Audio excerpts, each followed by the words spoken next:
Hello everyone. कैसे हैं आप सभी लोग। उम्मीद है आप सभी लोग अच्छे होंगे। आप सभी लोगों की पढ़ाई भी अच्छी चल रही होगी।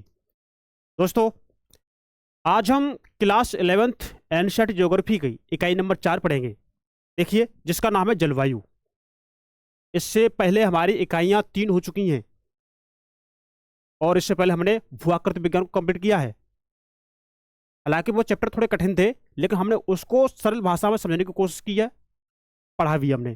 तो जिन लोगों ने अगर उनको नहीं देखा है तो आप जाइए यूट्यूब पर और नंदिनी आयुष के यूट्यूब चैनल पर जाके प्लेलिस्ट खोलिए और उस पर आपको ये सारी वीडियो मिल जाएंगी।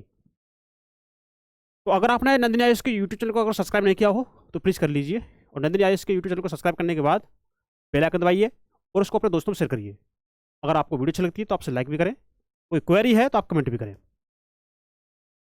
दोस्तों, आज हम इसमें इकाई 4 में जलवायु देखेंगे, और जलवायु में देखिए कौन कौन से तत्व हैं, कौन कौन से टॉपिक हैं, वो हम देखेंगे। देखिए, इसके इकाई के वर्ड में आप देखेंगे वायुमंडल। वायुमंडल में क्या पढ़ेंगे आप लोग? संगठन एवं संरचना, मौसम एवं जलवायु के तत्व, ये पढ़ेंगे। फिर पढ़ेंगे इसमें सूर्यातप, जिसमें क्या है कि आपतन कोण एवं वितरण, पृथ्वी का ऊष्मा बजट, वायुमंडल का गर्म एवं ठंडा होना, ये पढ़ेंगे, है ना। संचालन एवं संवहन, पार्थिव विकिरण, अभिवहन, ये पढ़ेंगे। तापमान, तापमान को प्रभावित करने वाले कारक, ये पढ़ेंगे। इसी पढ़ेंगे आप लोग तापमान का वितरण, क्षैतिज एवं ऊर्ध्वाधर। तापमान का वितरण क्षेत्रीय भी होता है और ऊर्ध्वाधर भी होता है ना। तो तापमान का व्युत्क्रमण भी पढ़ेंगे इसमें आप, जिसमें सूर्यातप में। नेक्स्ट टॉपिक इसमें होगा वायुदाब, वायुदाब पट्टियां, पवनें, भूमंडलीय मौसमी एवं स्थानिक पवनें पढ़ेंगे इसमें। वायु राशियां एवं पाताग्र पढ़ेंगे, जिसमें आपका उष्णकटिबंधीय एवं बहिरोष्णकटिबंधीय चक्रवात होते हैं, ये पढ़ेंगे आप लोग। वर्षण पढ़ेंगे, जिसमें वाष्पीकरण, संघनन, ओस, पाला, धुंध, कोहरा एवं मेघ, है ना। वर्षा प्रकार एवं विश्व वितरण, इसको पढ़ेंगे। फिर पढ़ेंगे विश्व जलवायु वर्गीकरण, कोपेन का वर्गीकरण पढ़ेंगे आप लोग, है ना। ग्रीन हाउस प्रभाव पढ़ेंगे इसमें, और भूमंडलीय ऊष्मन एवं जलवायु परिवर्तन, ये पढ़ेंगे। ठीक है ना। तो ये सारी चीजें आप लोग पढ़ोगे। और इसी का है जलवायु का हमारा वायुमंडल का संगठन तथा संरचना, ये टॉपिक है। आज हम इसका कवर करेंगे, बड़ी अच्छे से करेंगे, और समझते हुए, हर चीज हर पहलू को समझते हुए आगे बढ़ेंगे। तो आप इसको बिल्कुल मिस ना करें, अपने दोस्तों को बता दें, जो तैयारी कर रहे हैं आप उनको बताइए, उनको बोलिए कि देखिए क्या आपको नंदिनी आयुष के यूट्यूब चैनल पर जो वीडियो मिल रही है, क्या आपको जैसा कहीं और पढ़ाया जा रहा है। हम आपको इसमें हर चीज को, हर पहलू को समझ चलेंगे। ज्योग्राफी है, आसान है, हम इसको आसान बनाएंगे। बस आपको हमारे साथ रह करके पढ़ाई करनी है। तो ये हमारा अध्याय नंबर 7 है, एनसीईआरटी ज्योग्राफी की बुक है, ठीक है, 11th की। इसमें हम पढ़ेंगे वायुमंडल का संगठन तथा संरचना। दोस्तों, आप इमेजिन कीजिए, आप लोग इमेजिन करिए कि अगर वायुमंडल ना हो तो क्या आप लोग सांस ले पाएंगे? क्या आप लोग रह पाएंगे? क्या पृथ्वी पर जीवन संभव हो पाएगा? क्या पृथ्वी पर बारिश हो पाएगी? आप इसको इस तरह से मानिए कि पृथ्वी का वायुमंडल अदृश्य परत के रूप में काम कर रहा है, जो पृथ्वी पर रहने लायक योग्य बना रहा है। जी हाँ। तो इसमें कौन कौन से तत्व पाए जा रहे हैं, कौन कौन सी गैसें पाई जा रही हैं, कौन कौन से इसका संगठन किस चीजों से हो रहा है इसका, और इसकी संरचना कैसी है। संगठन का मतलब हो गया कि जिसमें कौन कौन से तत्व उसमें शामिल है। जैसे आपकी आर्गन हो गई, आर्गन गैस हो गई, जलवाष्प, है ना, धूलकण हो गए, और भी गैसें पाई जा रही है। ये आपके संगठन का काम करेंगे। संरचना पे आप देखेंगे, संरचना में आप देखेंगे कि ये दिखता कैसे, मतलब आपको बायोमीटर दिखता नहीं है, मतलब ये संरचना कैसी है, मतलब इसमें कौन कौन सी चीज़ों से इसकी संरचना हुई है। जैसे कि इसमें वायुमंडल, है ना, जैसे क्षोमंडल हो गया, समता मंडल हो गया, मध्यमंडल हो गया, है ना, तापमंडल हो गया, वायुमंडल हो गया। तो ये आपके पृथ्वी के जो वायुमंडल है ना, इसकी संरचना है। ठीक है। अब देखिए, हम इसको शुरू करते हैं। संरचना मतलब ये हो गया कि मैं आपको कैसे दिख रहा हूं, मेरे 2 हाथ, 2 पैर, सर, है ना, और भी चीज आपको दिख रही होंगी। तो ये हमारी संरचना होगी। तो इस तरह से आपके वायुमंडल की संरचना होगी, जिसमें आपके समता मंडल, क्षोभ मंडल, मध्य मंडल, वायुमंडल, आयन मंडल, ये पाए जाते हैं। ठीक है। और ये संगठन मतलब इसमें कौन कौन से तत्व पाए जाते हैं, जैसे आपके जलवाष्प हो गए, वाटर वेपर हो गए, अग्नि गैस हो गई, धूलकण हो गए, ये आपके संगठन का काम करते हैं। ठीक है ना। अब देखिए, क्या कोई व्यक्ति वायु के बिना रह सकता है? ये तो बकवास है। बकवास बोल रहे हैं क्या? नहीं, बकवास नहीं है, बात सही है, लेकिन हम इसको पढ़ लेते हैं। हम लोग दिन में 2-3 बार भोजन करते हैं तथा कई बार पानी पीते हैं, लेकिन सांस लगभग प्रत्येक सेकंड लेते रहते हैं। जीवित रहने के लिए वायु सभी जीवों के लिए आवश्यक है। मनुष्य जैसे कुछ जीव बिना भोजन और पानी के लिए कुछ समय तक जीवित रह सकते हैं। मनुष्य जैसे कुछ जीव बिना भोजन और पानी के लिए कुछ समय तक जीवित रह सकते हैं। बिना भोजन के, बिना पानी के मनुष्य जीवित रह सकता है, जीव जीवित रह सकते हैं, लेकिन सांस के लिए बिना कुछ मिनट भी जीवित रहना संभव नहीं। मतलब बिना सांस लिए हुए कुछ मिनट तक लोग जीवित रह पाना संभव नहीं लगता। यही कारण है कि हमें वायुमंडल का विस्तृत ज्ञान होना चाहिए। वायुमंडल विभिन्न प्रकार के गैसों का मिश्रण है और यह पृथ्वी को सभी ओर से ढके हुए है, और इसमें मनुष्यों एवं जंतुओं के जीवन के लिए आवश्यक गैसें जैसे ऑक्सीजन तथा पौधे के जीवन के लिए कार्बन डाइऑक्साइड पाई जाती है। वायु पृथ्वी के द्रव्यमान का अभिन्न भाग है तथा इसके कुल द्रव्यमान का 99% पृथ्वी सतह से 32 किलोमीटर की ऊंचाई तक स्थित है। तो देखिए, इसमें थोड़ी चीजें हैं जो आपको ध्यान रखनी है। वो क्या? देखिए कि जो आपकी वायु है ना, वायु पृथ्वी के द्रव्यमान का एक अभिन्न अंग है।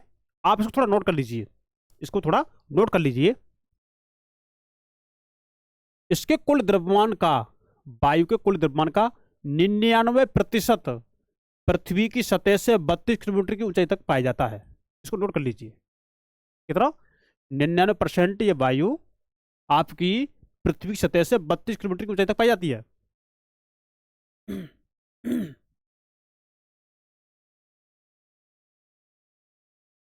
ठीक है ना। और वायु रंगहीन तथा गंधहीन होती है।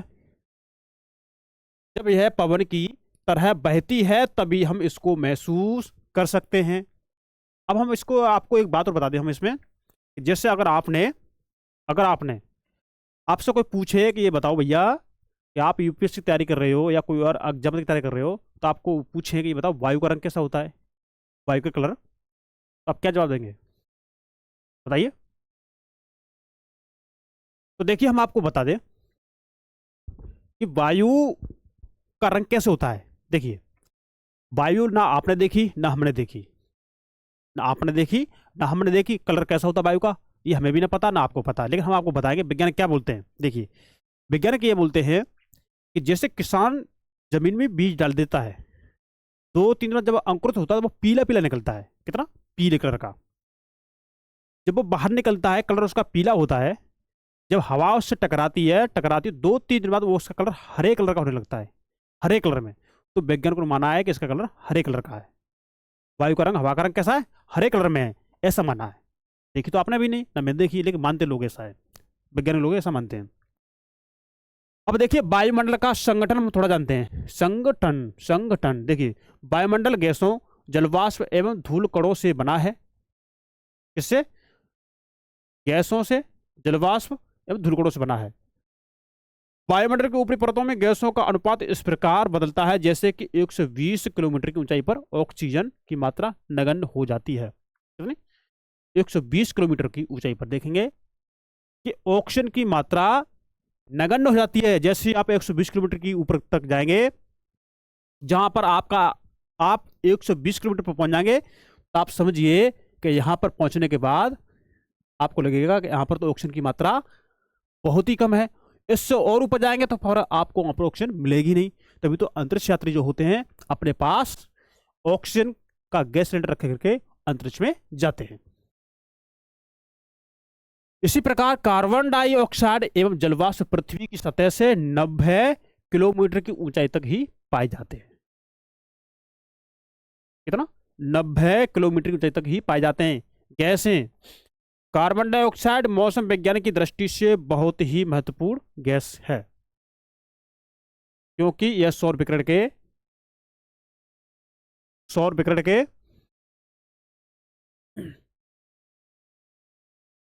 के लिए पारदर्शी है। अब देखिए, जैसे हमारी ये पृथ्वी है और इसके ऊपर है CO2 गैस। क्या? CO2 gas. ठीक है ना। अब देखिए जो ऊपर से जो सूर्य की किरणें आती हैं तो जब इससे टकरा कर ये इनको अंदर आने देती है, कौन? Carbon dioxide. लेकिन पार्थिव विकिरण मतलब सूर्य से जाने वाली जो ऊष्मा होती है, जो ऊर्जा होती है, ये इसको बाहर नहीं जाने देती, इसको वापस पृथ्वी पर भेज देती है। बोलती है नहीं तुम मान जाओ, तुम यही रहो, तुम यहाँ के मेहमान हो, आप यहीं रहिए। अब आगे जो आ गया सो आ गया, जो आ गया सो आ गया। बोले ना कि आए तुम अपनी मर्जी से और जाओगे अब हमारी मर्जी से। यूट्यूब काम क्या है, आपने मूवी वगैरह देखी होंगी, है ना, तो उसमें बोलते तो आए तो तुम अपनी मर्जी से, अब तुम जाओगे हमारी मर्जी से। वही सिस्टम इसका CO2 गैस का है कि सूर्य से जो भी प्रकाश आया है ना वो आ तो गया अपनी मर्जी से, लेकिन ये CO2 नहीं जाने दे रहा। ये CO2 नहीं जाने दे रहा। बोला नहीं रुको रुको, आप ये रुको, अब तुम अपनी मर्जी से नहीं जाओगे, अब हमारी मर्जी से रहेगी। तो उन्होंने वापस कर दिया कि रहो यही रहो। अब भाई अब ये वापस आ गया तो कोई उथल पुथल तो करेगा ना। अब किसी व्यक्ति को कमरे में अकेले बंद कर दो, नहीं अब तुम इससे बाहर नहीं जा पाओगे, तुम आ तो गए अपनी मर्जी से, ठीक है, लेकिन जाओगे तुम हमारी मर्जी से, तो वो तो फिर तो भाई वो प्रयास तो करेगा निकलने का, कि दीवार फरांगेगा, कहीं छत फरांगेगा, है क्या, बंधा हुआ है वो, बंद है वहां पर, तो प्रयास तो करेगा। तो फिर क्या करेगा वो, उस क्षेत्र में वो उथला पुथल मचाएगा। तो फिर यही जो हीट है ना, ये इस हीट को, ये जो ऊष्मा है ना, ये तापमान बढ़ाने का काम करेगी। अब कॉन्सेप्ट आपको समझ में आ गया होगा। यह सौर विकिरण के एक अंश को सोख लेती है, कौन? जल वाष्प, तथा इसके कुछ भाग को पृथ्वी की सतह की ओर प्रतिबिंबित कर देती है, कौन? ये CO2 की बात हो रही है, किसकी? CO2 की, कार्बन डाइऑक्साइड गैस की बात हो रही है। कुछ भाग सोख लेती है, एक भाग को सोख लेती है, ठीक है, और बाद बाकी को देखेंगे ये पृथ्वी की ओर प्रतिबिंबित कर देती है। यह ग्रीन हाउस प्रभाव के लिए पूरी तरह उत्तरदायी है। दूसरी गैसों का आयतन इस तरह है, जबकि पिछले कुछ दशकों में मुख्यतः जीवाश्म ईंधन को जलाए जाने के कारण कार्बन डाइऑक्साइड के आयतन में लगातार वृद्धि हो रही है। अब जो जीवाश्म ईंधन जला रहे हैं, कोयला जला रहे हैं, और भी चीज जला रहे हैं, तो उससे जो भी CO2 निकल रही है, जो भी उसके गैसें निकल रही हैं, तो वो तो कहीं ना कहीं इसकी मात्रा बढ़ा रहा है ना। अब जब मात्रा बढ़ रही है तो ग्लोबल वार्मिंग बढ़ेगा। तो भाई देखिए कार्बन डाइऑक्साइड के आयतन में हो रही है वृद्धि लगातार, तो इसने हवा के ताप को भी बढ़ा दिया है। जब वृद्धि हो रही है तो हवा का तापमान भी बढ़ेगा, तो हवा तो भाई हमारे CO2 के साथ मिलकर बह रही है ना। ओजोन वायुमंडल का दूसरा महत्वपूर्ण घटक है, जो कि पृथ्वी की सतह से 100 से 50 किलोमीटर की ऊंचाई के बीच पाया जाता है। यह एक फिल्टर की तरह कार्य करता है, कौन? ओजोन। जो आपका ओजोन है ना, वो ओजोन 10 से लेके 50 किलोमीटर की ऊंचाई पर पाया जा रहा है, तो ये जो काम कर रहा है फिल्टर का पाया जा रहा है, इसमें एक फिल्टर का काम हो रहा है ओजोन। क्यों? कि ये सूर्य से जो भी निकलने वाली पराबैंगनी किरणें, इनको ये अवशोषित करके पृथ्वी तक नहीं भेजता। सूर्य से जो भी हानिकारक किरणें हैं, जो पृथ्वी के जीव जंतुओं के लिए, आबादी के लिए नुकसानदायक होती है ना, उनको वही रोक लेती है ओजोन गैस से, ओजोन गैस की परतें, ओजोन लेयर। नहीं तुम यही रुक जाओ। एक तरह से पृथ्वी के लिए एक पहरेदार का काम करती है। जैसे बॉर्डर पर सैनिक लगे होते ना, सैनिक, आतंकवादी घुसने नहीं देते, नहीं तुम देश में नहीं घुस सकते, देश में अगर घुस गए ना तो तुम तो तबाही कर दोगे। भारत के अंदर या किसी देश के अंदर जिसकी सीमा है, जहां पर सीमा पे सैनिक लगे हुए, अगर वो दुश्मन को नहीं रोकेंगे ना, तो फिर वो दुश्मन अंदर आकर के तबाही मचा देंगे, अशांति फैला देंगे। ठीक इसी तरह से आप देखेंगे कि सूर्य से आने वाली जो भी पराबैंगनी किरणें हैं, हानिकारक किरणें हैं, उनको रोकने का काम आपका ओजोन लेयर करता है। अगर मानिए अगर ये ओजोन लेयर ना हो तो सूर्य से आने वाले हानिकारक किरणें पृथ्वी पर आएंगी, और पृथ्वी पर आने के बाद फिर क्या करेंगी? तबाही मचा देंगी।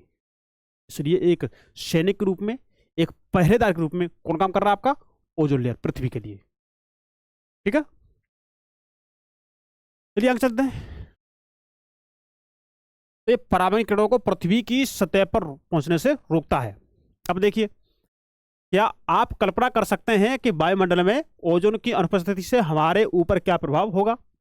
ये कल्पना कर सकते हैं? देखिए, अब देखिए जलवाष्प, जलवाष्प, जलवाष्प वायुमंडल में उपस्थित ऐसी पर्वतनीय गैस है जो ऊंचाई के साथ घटती जाती है।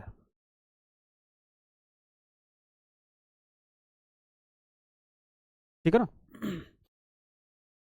जलवाष्प वायुमंडल में उपस्थित ऐसी पर्वतनीय गैस है जो ऊंचाई के साथ घटती जाती है। मतलब जैसे जैसे ऊंचाई बढ़ेगी ना, जैसे जैसे ऊंचाई बढ़ेगी तो पृथ्वी का तापमान कम होगा। पृथ्वी के तापमान, पृथ्वी के तापमान की जो वायु है ना उसका तापमान कम होगा। पृथ्वी की वायु का तापमान, जैसे पृथ्वी है हमारी, ये हमारी पृथ्वी है। अब जैसे जैसे आप पृथ्वी से ऊपर की तरफ बढ़ोगे ना, वायु बढ़ेगी ऊपर, तो उसके वायु के तापमान में कमी आएगी। ठीक है? और वायु तापमान मतलब जलवाष्प की बात हो रही है, जलवाष्प में कमी आएगी मतलब तापमान में। तो आप जैसे 1000 किलोमीटर जब आप ऊपर जाएंगे ना, तो आपके ऊपर जाने से, जलवाष्प के ऊपर जाने से कितना, 6.5 डिग्री सेल्सियस, है ना, ये कम हो जाएगा तापमान। और जब आप 165 मीटर जब ऊपर जाएंगे ना, तो आपका 1 डिग्री सेल्सियस तापमान कम हो जाएगा। ठीक है ना? तो जैसे जैसे जलवाष्प आपके ऊपर बढ़ती जाएगी वैसे वैसे इसका तापमान कम हो जाएगा। जब तापमान कम हो जाएगा तो भैया ऊपर जलवाष्प बनेगी कहाँ, बताइए? तो ये ऊंचाई के साथ घटती जाती है। गर्म तथा आर्द्र उष्ण कटिबंध में यह है हवा के आयतन का 4% होती है। कितना? 4% होती है हवा के आयतन का ये जलवाष्प।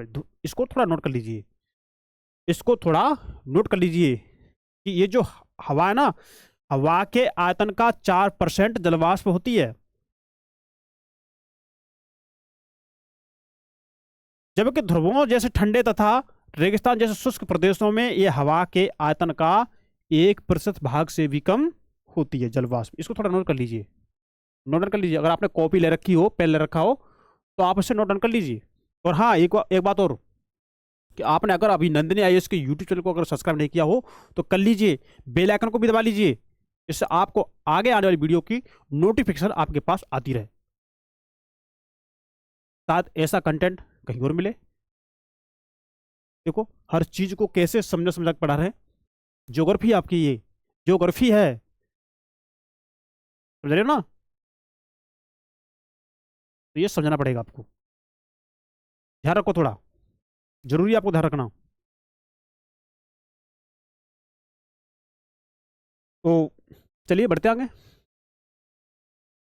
और अपने पास कॉपी पर रखिए, चीज इंपॉर्टेंट है, नोट करिए। प्यास लगी है, पानी रखिए, पानी पीजिए। ठीक है ना? पर ध्यान से पढ़िए। और हाँ, एक बात और है कि आपके यूपीएससी या अन्य किसी एग्जाम में यहाँ से क्वेश्चन भर भर के पूछे जाते हैं, भर भर के। ये आपके एक तरह से रामबाण काम करता है, एनसीईआरटी। शायद आपने किसी एडवांस क्लास में आपने साथ ये चीज पढ़ी हो, ना पढ़ी हो, पढ़ी हो ना पढ़ी हो, बात दोनों बात हो सकती। अगर यही चीज आपकी यूपीएससी में पूछ ली जाए या किसी अन्य एग्जाम में पूछ ली जाए, तो आपका उत्तर क्या होगा बताइए? तो ये रामबाण है ना, ये रामबाण अपने साथ रखिए, काम आएगा। विषुवत वृत्त से ध्रुव की तरफ जलवाष्प की मात्रा कम होती जाती है। अब जैसे जैसे आप विषुवत रेखा से ध्रुव की तरफ जाएंगे ना, तो विषुवत रेखा से ध्रुव की तरफ जाने पर हमारा तापमान भी कम होता है। देखिए जैसे कि हमारी ये पृथ्वी है, हमारी विषुवत रेखा है। अब यहाँ से आप ध्रुव की तरफ जाओगे ना, तो यहाँ के तापमान में भी कमी आएगी ना। जब तापमान में कमी आएगी तो फिर वहाँ पे भाप कहाँ बनेगी बताओ, वाष्प कहाँ बनेगी? तो उसमें भी कमी आती है। तो वही तो बात है कि विषुवत वृत्त से ध्रुव की तरफ जलवाष्प की मात्रा कम होती जाती है। और यह सूर्य से निकलने वाले ताप, जलवाष्प मतलब यह सूर्य से निकलने वाले ताप के कुछ भाग को अवशोषित करती है, कुछ भाग को ये अवशोषित करती है, तथा पृथ्वी से निकलने वाले ताप को संग्रहित करती है। अब क्या कर रही है, देखिए पृथ्वी से जो कुछ ऊष्मा आ रही है, उसकी कुछ ऊष्मा कुछ मात्रा में अवशोषित कर लेती है जलवाष्प। ये पृथ्वी से जो ऊष्मा बाहर निकलती है ना ऊपर की तरफ, इसको भी ये संग्रहित कर लेती है। इस प्रकार यह एक कंबल की तरह कार्य करती है, तथा पृथ्वी को ना तो अधिक गर्म तथा ना ही अधिक ठंडा होने देती है। अब पृथ्वी पर जो भी रहने लायक जो स्थिति बनाती है ना, ये आपकी जलवाष्प बनाती है।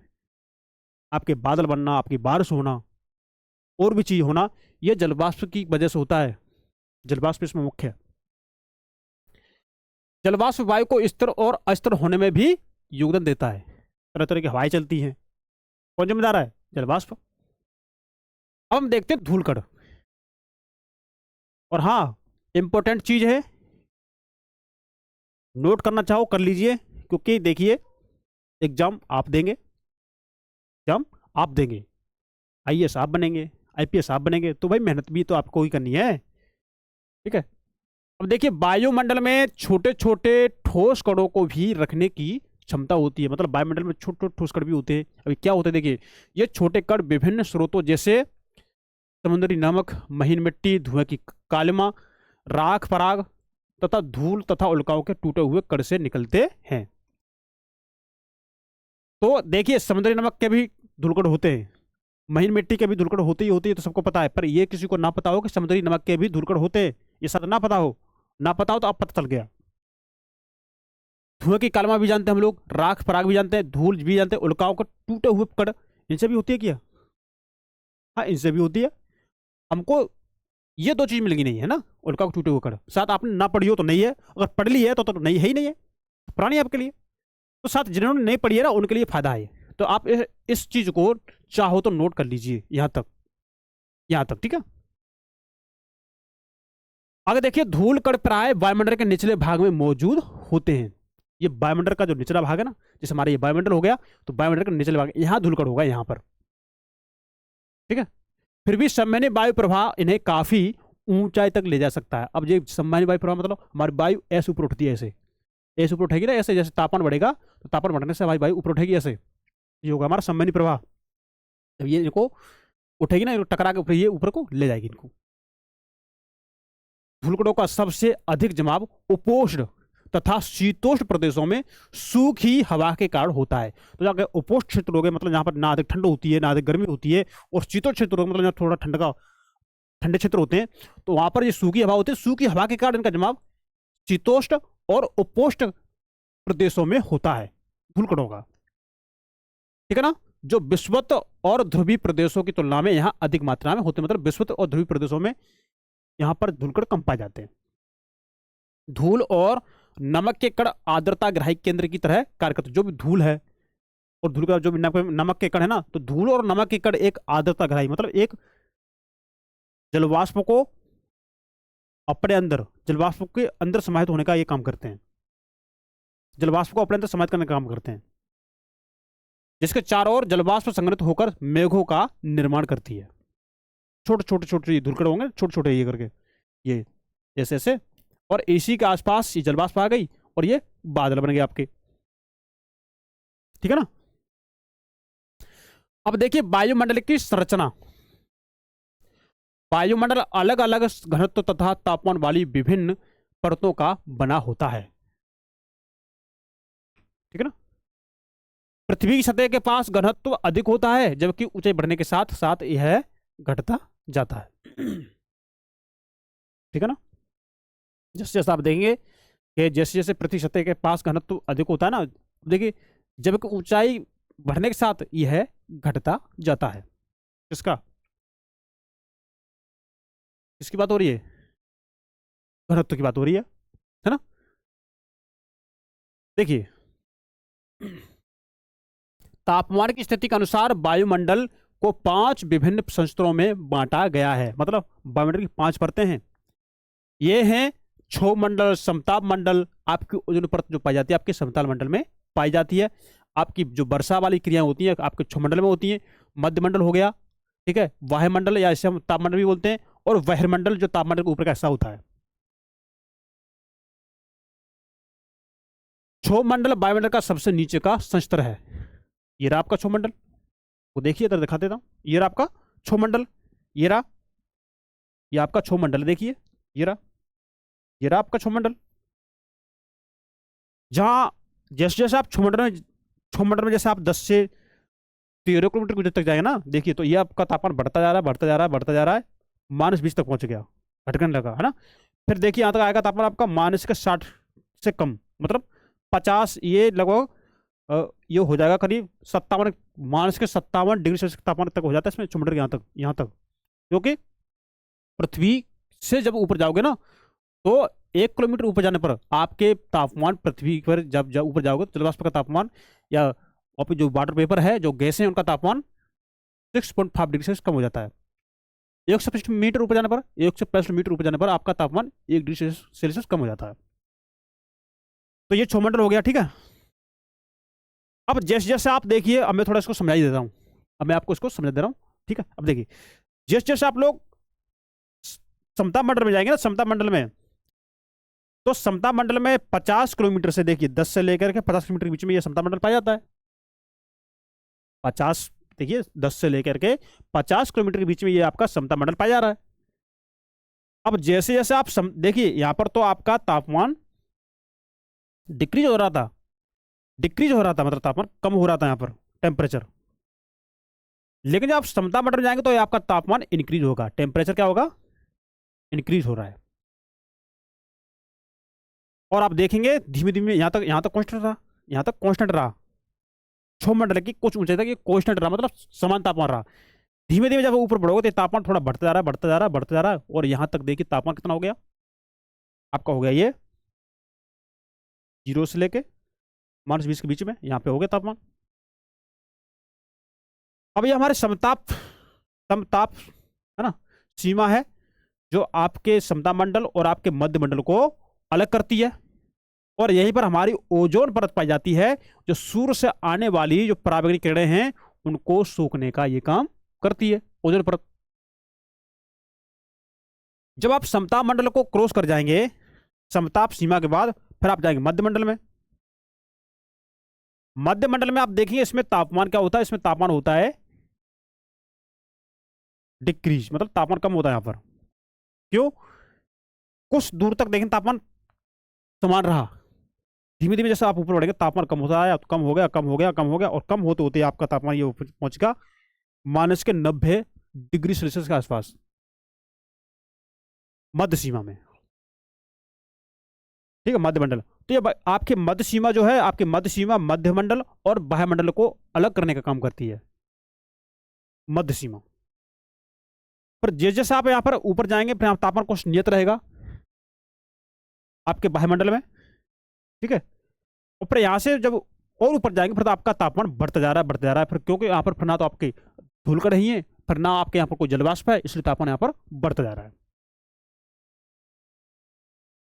अब देखिए यहाँ पर बाह्यमंडल में तापमान आपका बढ़ गया, और बहिर्मंडल में तो फिर तापमान की क्या अपार ही इसकी। और देखिए हाँ, बाह्य मंडल की तो कोई ये भी नहीं पता कितना बड़ा है, ये ऊपर कितना ऊंचा है, इसकी कोई संभावना नहीं।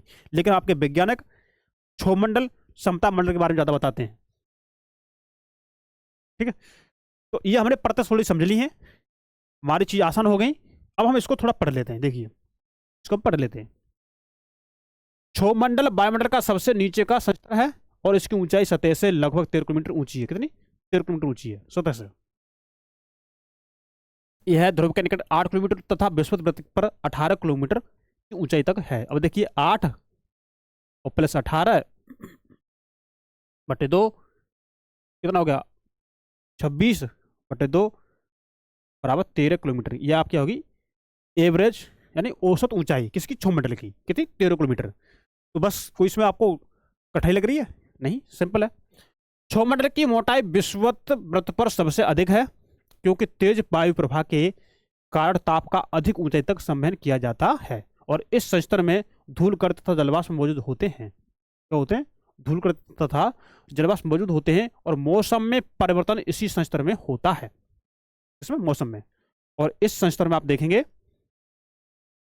जो भी मौसम की संबंधी घटनाएं हैं, बादल का बनना, गरजना, ये सारे आपके क्षोभमंडल में होता है।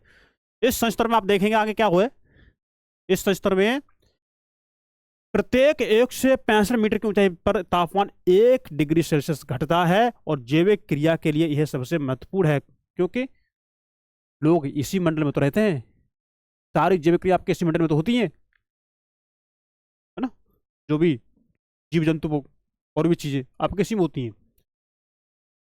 क्षोभ मंडल और समता मंडल को अलग अलग करने वाले भाग को क्षोभ सीमा कहते हैं, जैसे कि हमने आपको भी बता दिया।